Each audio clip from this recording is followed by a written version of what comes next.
এটা আমার ঠাকুরের সিংহাসন। এই যে আমার ছোট্ট গোপাল ঠাকুর আছে, সঙ্গে লক্ষ্মী ঠাকুর আছে,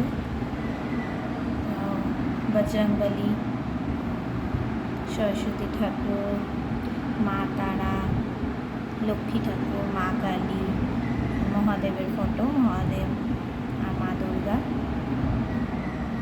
গণেশ ঠাকুর আছে, লোকনাথ বাবা আছে, রাধা কৃষ্ণ আছে,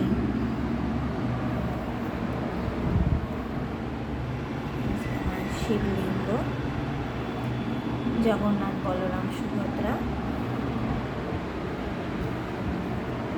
এবার আমি আগের দিনের ফুলগুলো সব তুলে ফেলে দেব।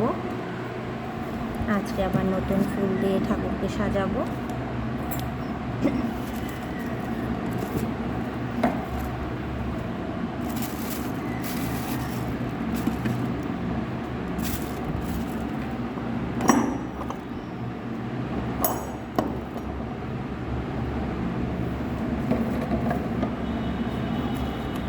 এই আমার একটা ছোট্ট ঠাকুর ঘর আর কি, ঠাকুরের সিংহাসন আছে।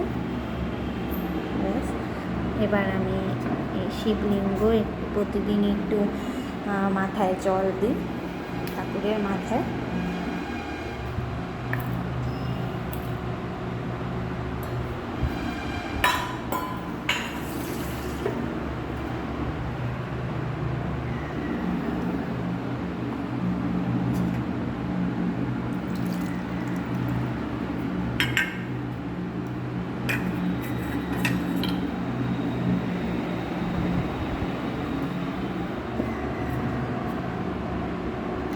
ঠাকুরের থালা আর গ্লাসটাও ধুয়ে নেব।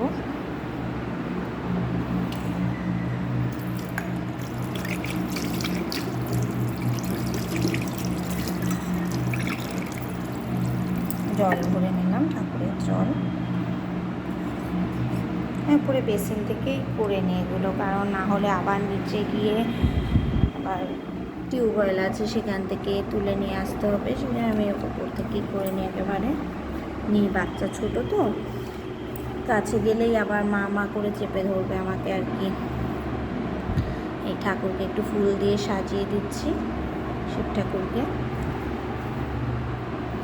সব ঠাকুরকে একটু অল্প অল্প করে ফুল দিয়ে দিই আর কি।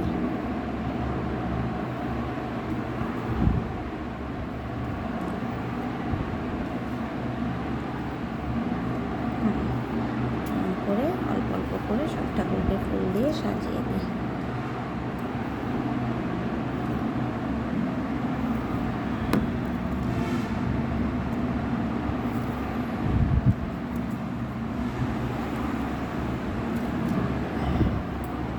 যতটা তাড়াতাড়ি করা যায় আর কি, না হলে এক্ষুনি আমাকে মা মা মা করে ডাকবে নিচ থেকে। নিচে রয়েছে এখন, ওকে আমার কাছে রেখে এসছি। আমি স্নান করলাম, স্নান করে ঠাকুরের জল দিচ্ছি। ঠাকুরকে মোটামুটি আমার ফুল দেয়া হয়ে গেছে। এইবার আমি ঠাকুরকে প্রসাদ দেবো, বাতাসা।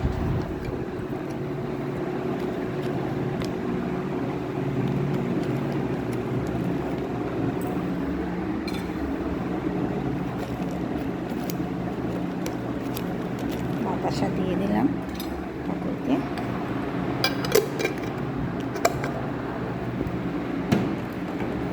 যার দৌলতে আমরা খাওয়া দাওয়া করি, খাই পড়ি, তাকে তো সন্তুষ্ট রাখতেই হবে, তাই না? হয়ে গেল আমার ঠাকুরের জল দেয়া। আমি আর সকালবেলা ধূপকাঠি দেখাই না ঠাকুরকে, ওই সন্ধেবেলার দিকে একটু দেখিয়ে দিই,